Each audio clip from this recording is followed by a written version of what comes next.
Welcome to this episode of Be Your Greatest Assets, the wellbeing podcast for mums in business and working mums who wish to prioritize their well-being or want to even know how to prioritize our well-being when we live in such a busy, overwhelming world, when your days are so full of doing everything for everyone else and you never get time for yourself.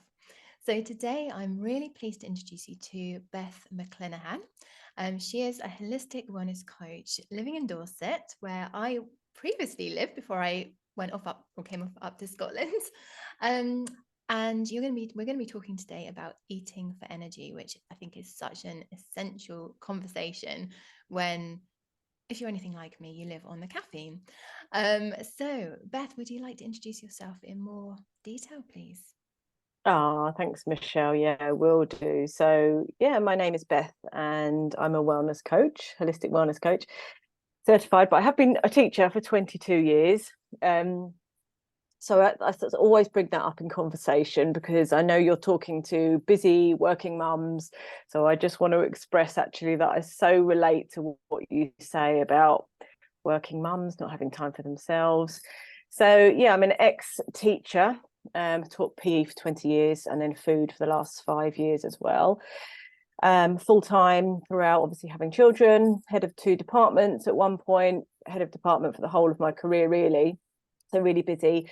And I just kind of had enough of teaching, wanted to get out of it, and just quite a lot of sort of burnout symptoms, compassion fatigue, and I felt like I wasn't really the person I wanted to be at work or at home with my husband or with the boys. And I just felt, what's it all about? You know, that question keeps coming out, like, what am I doing? What's all this about? I'm so busy. I Yeah. don't know if anyone listening knows any teachers, or if you know any teachers, Michelle, you know how busy they are and their job is. And just when you've got small children, and one example I can think of is when, like, at the weekend we'd go to we've got a little lake in East Sussex, so we'd go there and my boys were wanting to build a den. Mum, can you help us build a den? Can you help us build a den? And all I had the energy to do was sit and cry. I was so exhausted. I just wanted them to leave me alone. I sat down and I just cried. And I just thought it's silly, because the time I do have with them, I felt guilty and exhausted and didn't have the energy to do anything with them. Yeah. And just felt that I should be sitting at home doing that big pile of books that I knew was waiting for me, or the planning that I knew was waiting for me. And my husband would be great. He'd at the weekend be like, right, I'll take the boys out, you sit and do your work. And I thought, well, that's great, really supportive, isn't it? But actually then resentment builds up. Well, I want to be going out on family days. I don't want to be sitting at home doing my schoolwork. So you're resenting your family, you're resenting your job, your career. So I wanted to get out of it. And there were a few health niggles in the family. My husband had some kind of, he's still got it a little bit.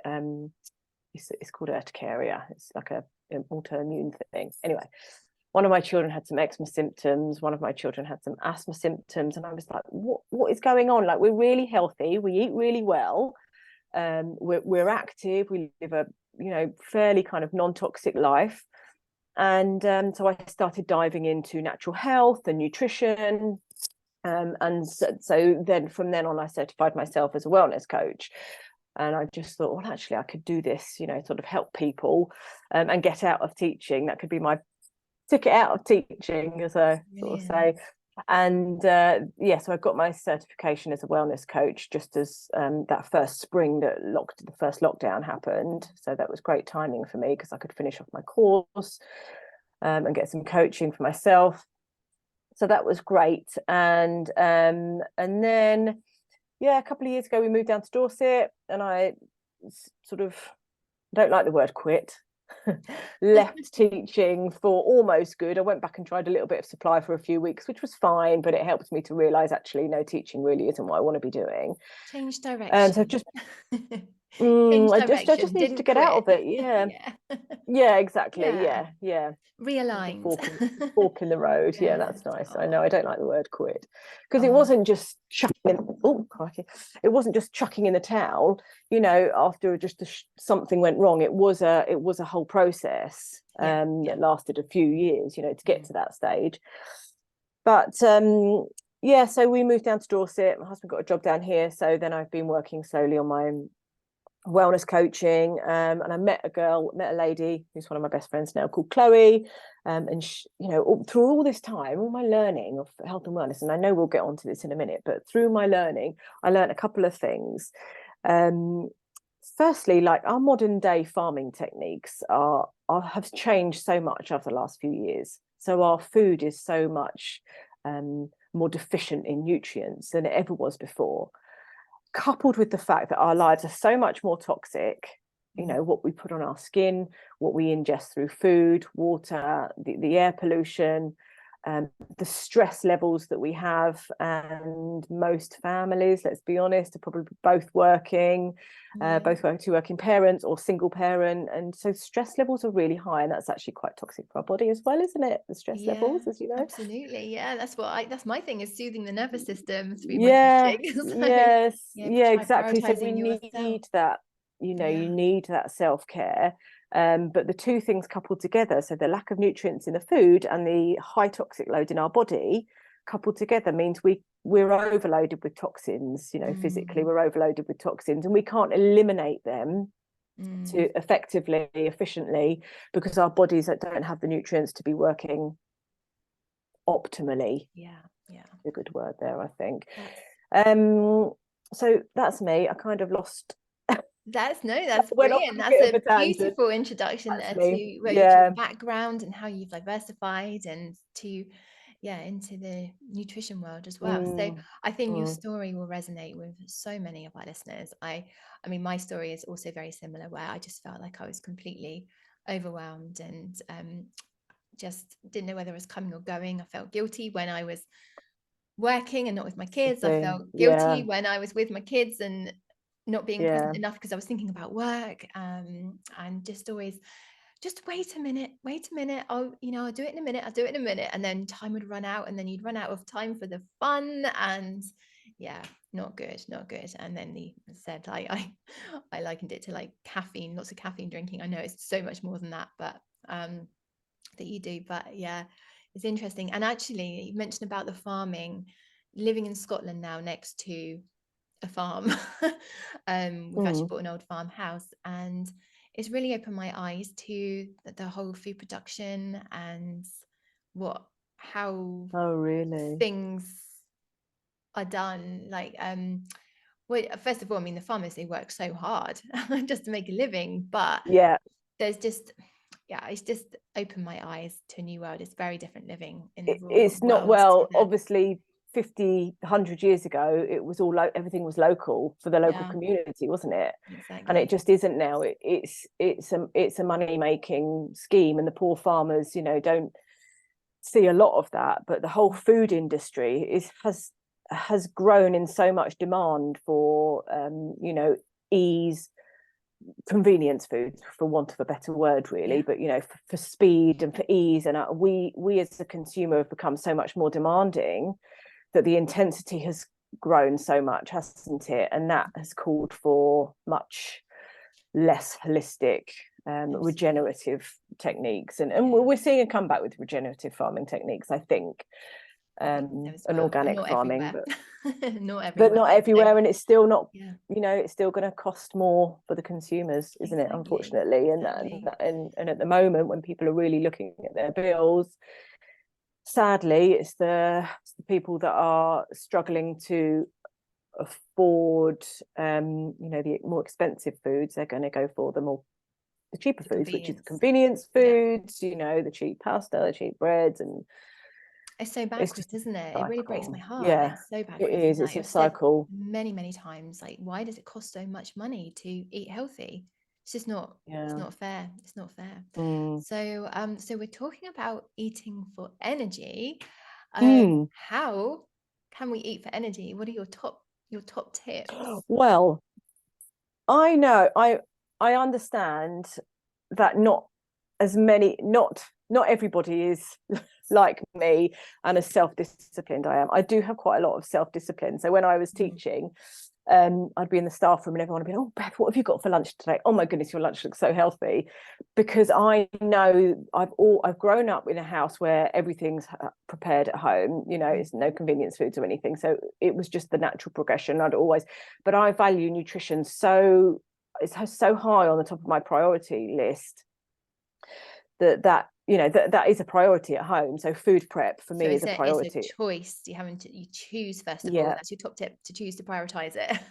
Well, yeah, it is to make it a priority and get into those routines where it's easy to become self-disciplined. So food preparation is one of my top tips, actually, because if you can get organized, then you will eat much better naturally, because you're not going to prepare, oh, okay, well, you know, I've got this in the freezer for that day, like this pizza, that pizza, whatever.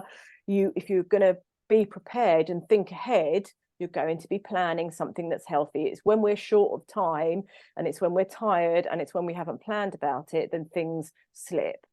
So eating, so preparing food, and we have, which I'll talk about in the end, we have a lovely event that I've done this Sunday, actually. So in the fridge in the kitchen, Sunday evening, I had 5 jars of soup all lined up for this week. So, you know, my preparation is key. The number one thing really is sticking to whole foods, isn't it? I think you probably agree. Is getting rid of convenience foods and things that are high in sugar, things that are high in refined flour, like pastries and cakes and breads, because it's going to drain your energy, and things that and your body needs food. All food is information. All food is telling your body how to act, how to behave. And if you haven't got a full complement of nutrients, your body can't work effectively. So you're not going to be producing the enzymes that are needed for the 6, oh gosh, I should have revised this. I think there's some phenomenal number of chemical reactions that happen in every single cell. I think it's like 6 million or something per second in every cell of our body. And if we haven't got the full complement of nutrients and enzymes, then not all those reactions happen when they should happen, or even at all. And that's that incredible. That's bodies are so fascinating, aren't they? Like how they work. So if you were to live off pizza and keep reaching for the biscuits, what are the consequences? I love pizza, by the way. I don't want to make out like I don't ever eat pizza, because we all do. I think some consequences would be lacking energy, and I think it goes back to guilt as well. People feel guilty, especially us mums. We know what we should be eating. We know what we shouldn't be. We know we shouldn't be eating pizza at 10 o'clock at night, or going to the kebab shop every Friday, or getting a takeaway, you know, regularly. We do know this, and so then we go back in a guilty cycle.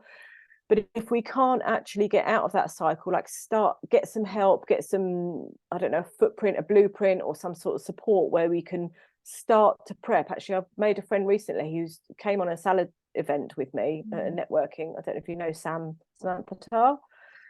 And she tags me all the time at the moment. Oh, Beth, I've got your salads again in the jar. And she's always doing them. It's about preparing, and she says it's just totally revolutionized her lunches. So it's having that kind of starting point, and a little bit of support from somebody, a little bit of guidance from someone who you click with. But yeah, so guilt, obviously, lacking energy because your body can't work effectively or efficiently, can't detoxify. If you've got a toxic overload, your levels of energy are going to be low, so you're going to feel fatigued. And it is hard though, isn't it? Because like you reach for that biscuit, or because it's easy, and you need that sugar boost at the time, isn't it? But you think you do, but actually, and then I've been helping a client with, well, finding time for herself, and like she's had a bad back, and I was like, well, do you do any stretches? But no, I don't have time. But then there's like the emotional eating. She says that she doesn't feel good about herself. She's lacking in time, lacking in energy all the time, and then like she emotionally eats. But that then creates more guilt, doesn't it? And then you're like, oh, I shouldn't have eaten that. And then you just end up in this cycle of because you think then eating I'm not just worthy. yeah, and I need that quick fix. I need that, and haven't got time to be preparing food and eating healthy and stuff. But what I've noticed over the years, because I love that, like one of the things that brings me the most joy in life is to put a meal on a table that I've cooked from scratch. So whether it's been in my, I'm a big fan of my stock pot and my slow cooker, food that's not too faffy, that you can chuck it all in together. Because I'm not very like whole cuisine, but but No, yeah, I'm one exactly the pot. same. But yeah, just for me, that's great. Like chopping it all up myself, putting it all in, and producing it to my family, knowing that it's like, you know, full of lentils and squash and but All the good I don't stuff. know, you know, sweet potatoes and stuff at this time of year. But it's actually, you think it's quicker to have those convenience foods. But like the other day, for example, we were looking for something quick. And we ended up walking around the supermarket for ages because we couldn't decide what we wanted. My son wanted a ready meal. And I said, by the time we've bought 4 ready meals, put them all in the microwave for like 5-7 minutes each, I could have just cooked something from scratch anyway. And this is what people don't necessarily understand, is that actually quite often it is quicker to to just do it yourself from scratch. One of my favorites, I'll give out a little recipe here. I think people might like that maybe. One of my favorites is chicken thighs in a tray with broccoli, tender stem broccoli all the way around the edge. Nice. And lots of garlic. And you just drizzle olive oil, just a little bit of olive oil all over the broccoli and the chicken. You can do it with the skins on, and they go nice and brown, but obviously that's quite fatty. Chicken thighs have a lot of fat in them anyway. And just lots of salt and pepper. Just chuck it in the oven, and it's just an amazing dinner. I just love it. Just chicken and veg. It's so easy, isn't it? Yeah, big tray of veg, big tray of chicken or salmon, something like that, and just throw it in the oven. Love a tray bake.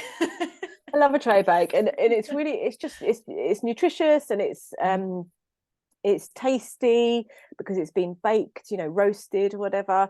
And actually that takes, you know, it takes all of 5 to 10 minutes, like you said, to prepare. You chuck it in the oven for half an hour and you can clear up the kitchen, or you can go and do something else. You can have a cup of tea while it's about cooking. cup of tea. Yeah, because we've got time for cups of tea all the time, haven't we? That's all we do, don't drink tea. Yeah, I mean, but it's finding those little things that you can do and you can pull out the bag when you really need them, like you know, the slow cooker when we really need it. It's so handy, especially if you know you're going to get in from work late that day. That's a really handy tip, isn't it? You always have leftovers then. I love to batch cook. Oh gosh, like, wherever I'm cooking, I like will make double of it so I can put some in the freezer. Yeah, I've put that as one of my top tips. Have actually, you? Oh, sorry, more. I'm jumping Yeah, ahead because now. no, it's fine. It's because it's perfect. And I actually talking about eating for energy, I would always recommend a savoury breakfast. So leftover dinner is a perfect breakfast. I'm often doing sort of like egg fried rice for my boys. You know, I'll reheat the rice and fry that up. I make sure it's heated all the way through. Don't worry. And then do a little omelette, chop it up, you know, with veggies and stuff, or I'll just have leftover bowl of whatever I had for dinner. And when we're talking about eating for energy, if you can have something that's full of fiber and whole foods like that for breakfast, that's going to see you through the morning. And then you're not going to be craving like the chocolate with your cup of tea at the 11 o'clock or whatever. You know, you want to be really, really full at breakfast. And I'm a firm believer in having 3 really good meals, or definitely breakfast is a really good size meal, lunch is a really good size meal. If anything, go smaller on the dinner, but that's really difficult the way society's set up. You know, people are out to work, and that's valuable family time, isn't it, at dinner time? I agree. So there's always, you know, but this, or but that. What you've got to do is find a structure that works for you. Find something that works for you. Like for me, what works really well for me in the morning is high protein yogurt with protein powder mixed in, and maybe some homemade granola, or some frozen berries defrosted the night before or something, so that it's really high protein, but it's really quick and easy. Yeah. And then a big sort of pre-prepared salad for lunch. And then you've got your normal dinner. So if you can find a structure that works for you, it's not so difficult to eat mainly whole foods. And that's the key to maintaining levels of energy throughout the day and not having these dips and crashes and the caffeine. We could talk about caffeine as well. Yeah, that would be good actually as well. But yeah, I love as well preparing the breakfast the night before. Like my boys are a big fan of overnight oats. And I'll just put in whatever I've got really in the cupboard. But one of their favorites is I put chia seeds and cacao. I was going to say, do you put chia seeds? Or some kind of mixed seeds or whatever. And some frozen fruits in it, and it just, you know, it does this thing overnight, and then they can go and get the breakfast out of the fridge in the morning, and it takes the pressure off you as well. So automatically, by you not being so stressed in the morning, it helps save your energy. Yeah, that is true, because actually stressful mornings drain energy from you, don't they?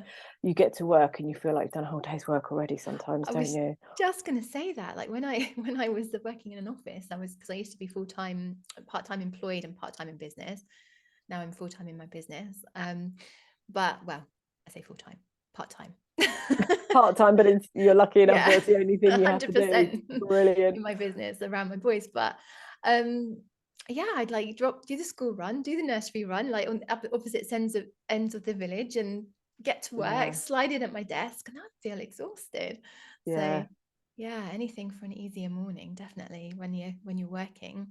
Yeah, and I would say the same with coffee as well in the mornings. If you do have a stressful morning, and you're putting coffee on top of that, because a lot of people will drink coffee as soon as they wake up. Actually, you should. It's to do with the receptors in the brain. When you first wake up, you need oh gosh, I shouldn't have started that sentence because I can't remember. But you need about 40 minutes to wake up properly, basically, before you have your coffee. I think it's the ATP in the brain. I'm not going to go there. It's too scientific. It might be someone really scientific. Keep it simple anyway, because most of us won't get it. I mean, wait 40 minutes before you have your coffee, because you're going to add stress, and then you're going to feel depleted of energy, aren't you? And this is what you should be drinking first thing in the morning, is it? Yeah. The water. Yeah. I just grab it. I'm a bit thirsty now, actually. Shall I find, like, what did I jot down before then? Eating for energy. I think we've talked about this really, like if you're limiting your processed foods, then automatically you're going to be limiting sugar, because refined sugar is going to be causing those dips and those crashes throughout the day. And figuring out intolerances. A lot of people are intolerant to dairy, and find that quite difficult to digest. And if you're finding things difficult to digest, it's going to be draining energy. It's going to be making you feel tired throughout the day. So try and find out what foods feel good for you and give and energize you, and what foods make you feel tired. A lot of people say to me that bread makes them feel bloated and tired. And what do a lot of people eat for lunch? Sandwich. And breakfast is usually wheat, isn't it? Cereals or toast. Yeah. So and often think about high sugar cereals as well. It's like frightening how much sugar is in kids' cereal. That's one thing that really gets my goat. Really, really, I feel really passionate about what the food industry and how they market sugary cereals to children. I find that really infuriating, because children don't know any different. A lot of adults don't know any different. No, they don't. No. And it's stressful enough making the right choices for your children and having them fight against it, let alone when you've got the marketing companies on, against you as well. Yeah, you're sending your kids then like to school unwittingly, pumped full of sugar. They're not going to make it through to lunchtime. They're not going to have that, that slow burn energy release either, and not going to be able to concentrate so much. And those things don't have the nutrients. You've only got 3 meals in a day. If you take one out that's just just energy, basically, just processed energy, just sugar, isn't it? Cereals, just energy. You're not getting any of the other nutrients in there, the fiber, the vitamins and the minerals, the protein, none of that's in there. So then they've only got 2 meals left in the day to get all of it in. Yeah. Yeah. What's your take on snacking during the day? Hmm. I've always said that I'm a grazer. Oh, During okay. the day, I have my 3 meals. I do like Interesting. live by Yeah. the clock, but I graze. I've always been a grazer, little and often. But Mm. what's your take as the Um, expert? yeah, in terms of energy, I think you've got to look at why you're snacking. Um, if people are just grazer eaters, I often find I know we're not talking about weight management today really, but I often find they're the sort of people that are got quite maybe a fast metabolism, Mm. bit more of a Vata body type. They're always sort of on the go, maybe a bit leaner. I don't know if you fit yourself into that category. You're quite Yeah, slim. yeah. I think sometimes I think it was a boredom thing when I was Oh, at my okay. So desk. lots of snacks, Yeah, right? like if I Okay, was okay. in my office jobs and when But I was do you employed. mean that? But Did you snack rather than have meals, or did oh you snack no, on top of on meals? top of meals. But yeah, Oh, it was so okay. I'd like go to work with fruit cut up and like nuts and stuff. So try and made it healthy. But I find that I snack worse now, as in like I eat worse snacks now. Yeah. But now I'm working Well, from home because like it's just not far from to the kitchen. I do have an opinion about snacking, really. I do Yeah. believe if people want to control their weight, maintain their weight, or even lose weight, they need to cut out snacks. And really, as well, for gut health, I think we should limit the snacks, because if you can give your gut a rest for 4 to 5 hours between meals, you're going to really help support the health of your gut. And the lining of the gut wall is so fine and fragile in a way, that we need to give it time to recuperate between meals. That's a really healthy thing to do. So Mm. people talk about intermittent fasting. Well, actually, we should be having a gap between each meal as well as overnight. Yeah. So I love the concept of overnight intermittent fasting. I really think it's very valuable. As we talked about, if you've got a stressful morning, it might not be the best thing for one, if one has a stressful morning, to be fasting until 10, 11 or whatever. They might need that sustenance in the morning to Yeah. help bring them back down. But yeah, so I do believe actually we shouldn't really be snacking all day, but that's kind of my personal opinion, because lots of people might say, especially in the sort of bodybuilding world, that you should be having like more smaller meals throughout the day. Yeah, And that some that's people interesting. need that.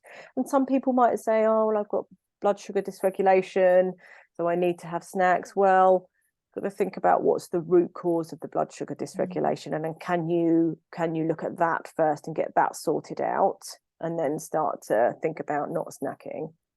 Yeah, so I mean, it's very much when you're talking about eating for energy, it's very much not a one size fits all solution, is it? It's Yeah, very no. individual, isn't it? Yeah, completely. It really is. And yeah, like I said, I love intermittent fasting. I find it really difficult because I am really hungry first thing in the morning. So Mm. it gets me, like I really feel like I need to eat. But in terms of energy, a lot of people find if they're doing a longer fast, it actually helps to increase their energy, because you're not digesting food, so you have Yeah, more energy. But yeah, it's a little bit, you do need to be careful around that as well. You still need to eat the right amount of nutrients yeah. in your eating window. Was Otherwise there will be a detrimental. the right of amount of nutrients, like we've heard of the 5 a day or the 10 a day, whatever. What's the Yeah. latest thing for energy? What should we be putting enough of? For energy, Optimal energy. I think protein's really important. Mm. Protein, because protein synthesize, well, protein, amino acids, obviously, and that's where we get our enzymes. It's where we get our hormones. They're all proteins. Our skin health, it all depends on protein. Building our muscles, Yeah. it all depends on protein. And if we're not getting enough protein, our body, going back to what I said right at the beginning, our body just can't function optimally. Mm. And so then, yeah, we do not that we eat protein mainly for energy, but we do get energy from protein, but we really need it for the building. And if we're not ingesting enough protein, your body will be taking it from other places, your muscles and your hair and your skin. And then we're going to feel low in energy, aren't we? Because the body's not working optimally, efficiently and effectively. It's that cycle again, isn't it? That cycle. So protein is really important, and especially our age. I don't know how old you are. Sorry, I'm presuming you're about my age. I'm 47 on Tuesday, actually. Happy birthday. So, you know, women from the age of, well, people from the age of 30, your muscle mass is declining and your bone density is declining from about the age of 30. And then women, when we go through perimenopause and menopause, obviously our hormones are dropping. So growth hormone, testosterone dropping so dramatically that actually we're not building, we're dropping so much faster in terms of bone density and muscle strength. So taking in enough protein, a lot of women, I think, really struggle with that. And the whole movement around eating less meat as well, maybe even that's really interesting you say that, actually, because I've been vegetarian for a long time, but this last few months I've been craving meat again. But I'm 43, so to answer your question, so yeah, I mean, I guess things are starting to change, and I'm also finding that, like I said to my husband the other day, I used to wake up and my stomach was I had such a noisy tummy, like it was always rumbling really loudly. And it doesn't rumble so much these days, and I don't need to eat as much breakfast anymore. Oh, okay. So yeah, it's interesting. So you're feeling a bit more satiated, yeah. So it's, anyway, that's a whole other conversation, isn't it? It is a totally different conversation, and obviously then and different body types have different needs as well, different nutritional needs. So sorry, I can't remember the question now. Did I? I don't know. I think we were just chatting, but yeah, I mean, I love this topic. I love nutrition, and I think, you know, at one point I was really thinking of training as a nutritionist as well. So, it's amazing. Body is so clever, and the way that it processes all the nutrients and everything. So we've got some great tips there. So choosing basically to prioritize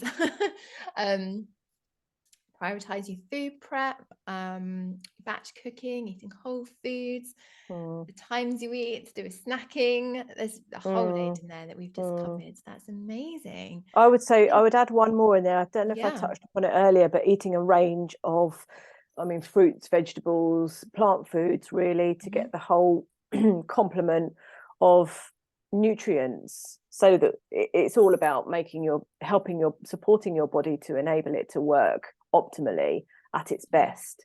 You know, we can all get by, can't we, on sort of 3 to 4 portions of fruits and vegetables a day, but we should be eating, well, scientists are sort of saying, you know, we need 10 now because of the lack of nutrients and because of the high toxic load.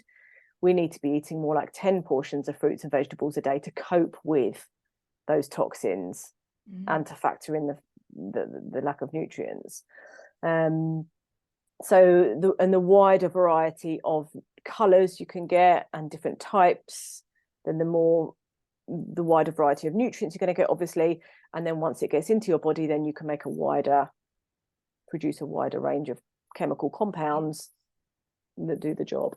Great stuff. Amazing. Well, I know that you mentioned the event, actually. So do you want to share the event, about the event? And then I know that you've also got an offer on at the moment, and you can tell people where, you know, they can buy these buy things from to help supplement their so going back to talking about helping the body to work optimally, and having a range of fruits and vegetables, I work specifically with whole food concentrates. So it's fruits and vegetables in a capsule. And I know your audience is like working mums, busy mums, how I was. And I went through a whole period, you know, when my family were displaying sort of signs and symptoms of inflammation. I put all of us on a plant-based diet. We were strict, went plant-based for about 6 months, and then pretty much plant-based for another couple of years after that, because I was thinking about, we need to eat all the vegetables, come and get all the plant foods in. And then I met my friend Chloe at a networking event. She said, oh yeah, I've got fruit and vegetables in a capsule. I was like, what? You know, I put my family on a vegan diet, and, you know, so it's about the fruit and vegetables in a capsule. It's not about replacing what you already eat. You know, it's just adding on to help your body work optimally. So we see signs of inflammation everywhere. So when people are low in energy, like we've been speaking about, a lot of it is inflammation. We don't know where it is in the body sometimes, or sometimes it comes up as headaches, sometimes it comes up as autoimmune diseases or fibromyalgia, something like that, or, you know, diabetes. It's 95% of disease is all inflammation.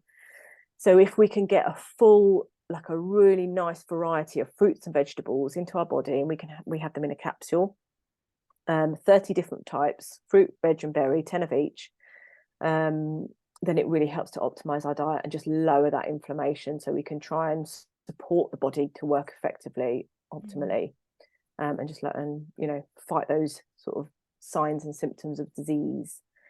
Yeah, amazing. Which helps us to look better. It helps us to feel better in our mood, in our energy. It helps us to have a bit more of a glow, because everything's working a little bit better. So the offer we've got that we always do actually is that we have them free for children. So with every adult order of the fruit and veg capsules, they are free for children between the age of 4 and 21, for up to 4 years. So they get them too, which is just an absolute gift, isn't it? Because especially for people like me, I've got teenagers. I know they're going to go out and eat McDonald's. I haven't got any control over that a lot of the times, you know, whenever they do go out the weekends. But I know every day, if they have these capsules, they're having a really nice variety of fruits and vegetables in their diet every single day, even if they do have the odd splurge at McDonald's. And in January, we've got a lovely Soup in a Jar event, Sunday, January the 7th. And then following that, we'll be doing a 10-day reset. So for any clients that come on board through me, purchase the whole food capsules, the fruit and veg in a capsule, I would be their mentor, and I can take them through a lovely 10-day reset to really kickstart some healthy habits and help them improve their energy. Sounds great. So they can get in touch with me through Facebook. Sorry, just going back to that. Yeah, that's amazing. Through Facebook. So we'll drop the links in the show notes. Perfect. So you can contact, any listeners can contact you. Yeah, that's fantastic. I think everybody could benefit from from more energy, definitely. Oh yeah, so, yeah, definitely. So just to keep up with that, you know, keep up with day-to-day life as a mum. Well, I think we're a great collaboration team. We are, like, me with the soothing the nervous system, and the taking the mental fatigue and energy loss. But you're right, it is about that holistic approach, and that's why actually there's so many who work with me with the fruit and veg capsules. There's loads of health practitioners, like homeopaths, osteopaths, massage therapists, Reiki healers, reflexologists, because they can see they want to do their modality. They enjoy their modality, healing people on that level, but actually they can see how important the nutritional level is, but they don't want to be a nutritionist.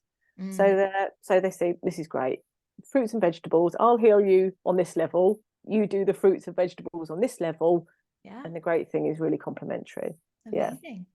Good stuff. Wow, it's always, I love it. I love this subject so much. So last question, do you have any last words of wisdom before we say cheerio? I think if we're talking for busy working mums, you know, who struggle to find the time, and they might be thinking, oh, I don't have time to cook from scratch. I think preparation really is the key, and just doing what you can when you can. Don't think it's a worthless effort if you can only cook X number of nights out of 7. You know, just because you're not doing 7 nights out of 7 cooking dinner from scratch every single night, if you can increase it by 1 night per week over the next couple of months, and then 1 night a week once you get into a routine, go back to what I said about find the structure that works for you. This is a quick high protein breakfast, I'll stick to that for now. This is a quick high protein prepared lunch, stick to that. And then keep dinner flexible, you know, work out the routine that works for you, the structure that works for you. It's about keeping it simple, isn't it? Like simple changes to start with, and then you build on that. But the first thing is that choice. Keep it simple, integrate the new change, and then it becomes habit. And then you can start to think, okay, let's cook an extra night again. And just build it up, I think. Definitely, definitely. I think you're right. Well, it's been lovely to talk to you, Beth. I really, really enjoyed our conversation. Michelle, I've enjoyed it. I hope I haven't waffled too much. No, it's been great and really good. There's just lots to talk about, though, isn't there? Because and I'm so passionate that I could I could waffle and talk about it all day. Oh, well, yeah, that's great. Thank you so much for joining me today. Thank you. Take care. Bye.